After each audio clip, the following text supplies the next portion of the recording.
സാമ്രാജ്യത്വത്തെയും ഫാസിസത്തെയും എതിർക്കാൻ ഈ ഗസയിൽ കൊല്ലപ്പെടുന്ന പിഞ്ചു കുട്ടികളോടുള്ള ഐക്യദാർഢ്യം പ്രകടിപ്പിക്കാനും വേണ്ടി ഇക്കഴിഞ്ഞ പെരുന്നാളിന് ടാറ്റയുടെ സ്റ്റുഡിയോ കടകൾ ബഹിഷ്കരിക്കണമെന്ന് ജമാഅത്തെ ഇസ്ലാമി ആഹ്വാനം മുഴക്കി.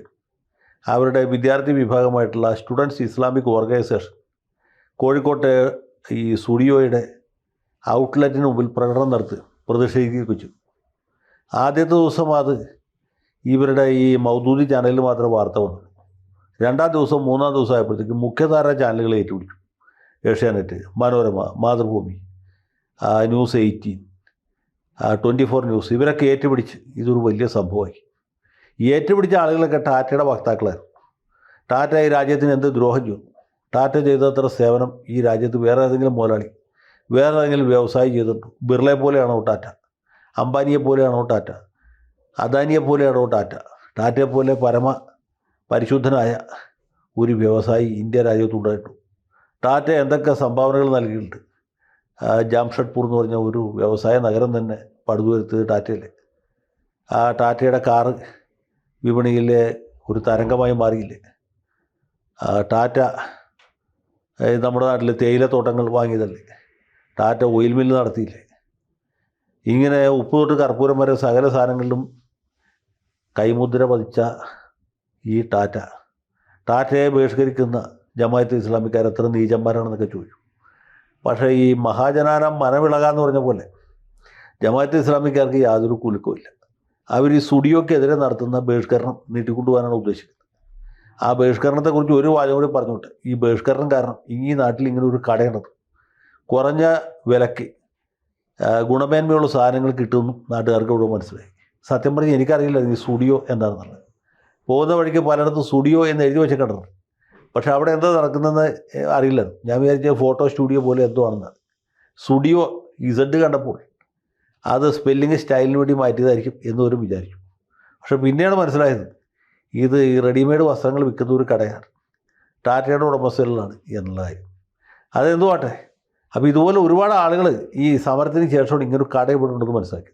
അറിഞ്ഞവർ സ്റ്റുഡിയോയുടെ ഔട്ട്ലെറ്റിലേക്ക് പോയി അവിടെ നിന്ന് നല്ല നല്ല സാധനങ്ങൾ വാങ്ങിച്ച് കുറഞ്ഞ വില മാത്രം കൊടുത്ത് സന്തോഷത്തോടെയും വീട്ടിലേക്ക് പോവുകയും ചെയ്തു. അപ്പോൾ ഇതാണ് ബഹിഷ്കരണം കൊണ്ട് കിട്ടിയൊരു മെച്ചം. ഇങ്ങനൊരു ബ്രാൻഡ് ഉണ്ട് എന്നെല്ലാവരും അറിഞ്ഞു.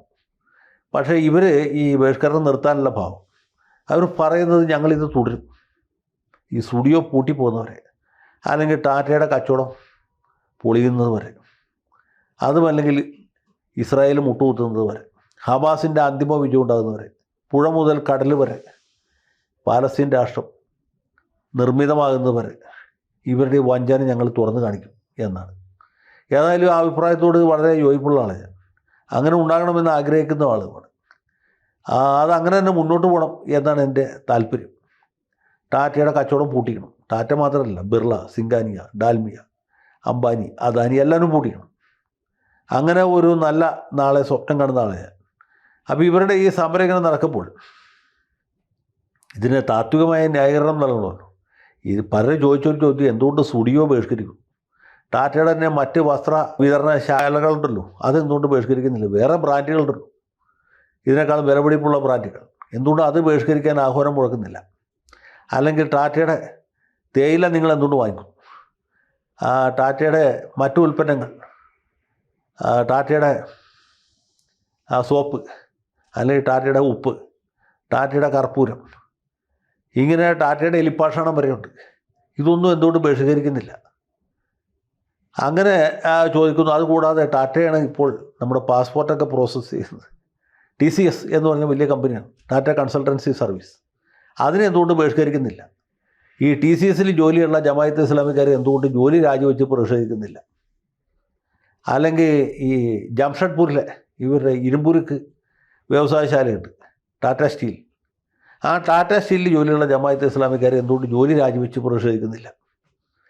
എന്തുകൊണ്ട് ടാറ്റയുടെ തേയിലയും ടാറ്റയുടെ ഉപ്പും ബഹിഷ്കരിക്കുന്നില്ല എന്നുള്ള ചോദ്യമുണ്ട്. അപ്പോൾ ആ ചോദ്യത്തിനുള്ള മറുപടിയാണ് നമ്മുടെ ദാവൂദ് സാഹിബിൻ്റെ അടുപ്പൂട്ടി ചർച്ചയിൽ വന്ന് പുള്ളി പറഞ്ഞത്. ഇപ്പോൾ നമ്മുടെ കണ്ണിൽ കാണുന്ന ഒരു സാധനം സ്റ്റുഡിയോയാണ്, അതിനെ ബഹിഷ്കരിക്കാൻ നമ്മൾ ഉദ്ദേശിക്കണം. അതേസമയത്ത് തന്നെ ടാറ്റയുടെ മറ്റു ഉൽപ്പന്നങ്ങളുണ്ട്, അതെല്ലാം ബഹിഷ്കരിക്കുകയാണ് നമ്മുടെ ആഗ്രഹം. പക്ഷേ അതിന് സമയമില്ലാത്തതുകൊണ്ടും സൗകര്യമില്ലാത്തതുകൊണ്ടും മുതൽ മുടക്ക് വേണ്ടത്ര ഇല്ലാത്തതുകൊണ്ടും നമ്മളിപ്പോൾ തൽക്കാലം ഇതിൽ നിർത്തുകയാണ്. ഇത് നമ്മുടെ ചോയ്സാണ്. സ്റ്റുഡിയോ ബഹിഷ്കരിക്കുക എന്നുള്ളത് നമ്മുടെ ചോയ്സാണ്.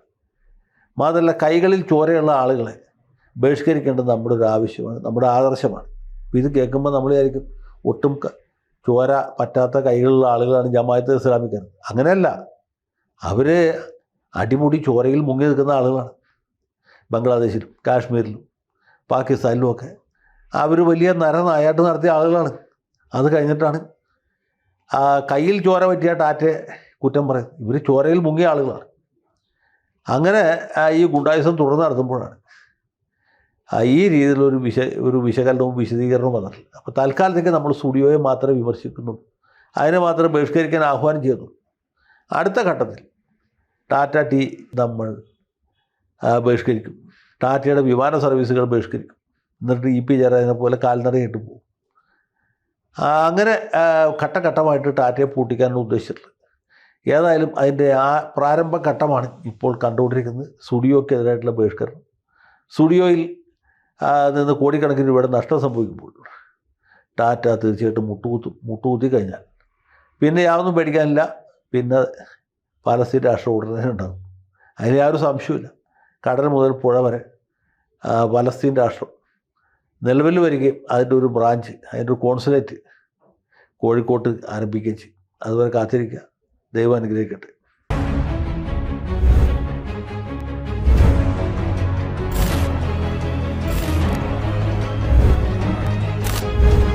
കൂടുതൽ വാർത്തകളും വിശേഷങ്ങളും നിങ്ങളിലേക്ക് എത്താൻ ABC മലയാളം സബ്സ്ക്രൈബ് ചെയ്യുക, ബെൽ ബട്ടണും അമർത്തുക.